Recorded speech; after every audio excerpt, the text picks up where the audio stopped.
Coucou, j'espère que vous allez bien. Je vous retrouve aujourd'hui pour faire avec vous mon budget du mois de mars. Donc, comme tous les mois, je vous présente mon budget pour le mois qui va arriver. Ici, c'est déjà le mois de mars.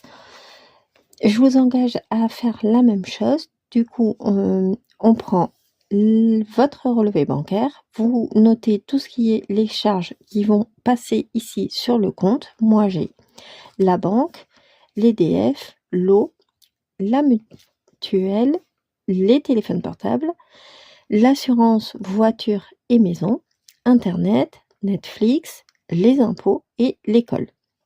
Donc, j'ai un montant de 880 € en charges fixes. Comme je vous ai dit, les charges fixes, quoi qu'il arrive ce mois-ci, ce sont toutes les charges que je vais avoir sur mon compte et je ne fais rien.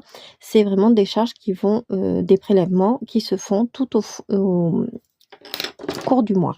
N'oubliez pas de prendre chaque semaine un stabilo pour surligner les charges que vous avez et qui sont passées en banque. S'il y a une anomalie comme ça, vous pouvez interférer directement. On part donc du montant ici c'est les salaires, mais si vous avez la CAF, les APL, tout ce qui rentre en fait sur le compte, vous le mettez sur ces lignes ici.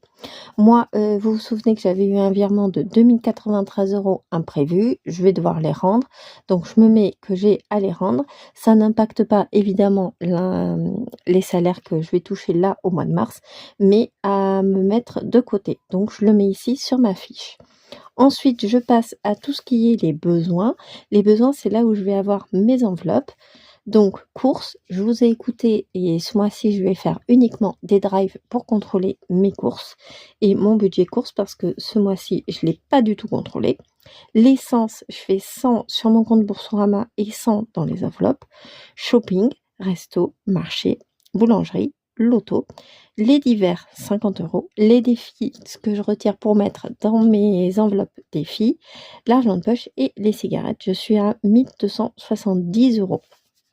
À la fin, vous avez un total épargne. Moi, je mets ici. Vous n'êtes pas obligé de mettre en épargne, mais moi, je vous conseille vraiment de les mettre dès le début du mois pour faire direct les économies.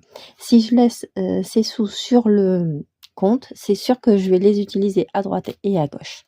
Dites-moi, vous, si vous avez fini votre budget du mois de mars et si vous avez des questions, n'hésitez pas à me les poser en commentaire.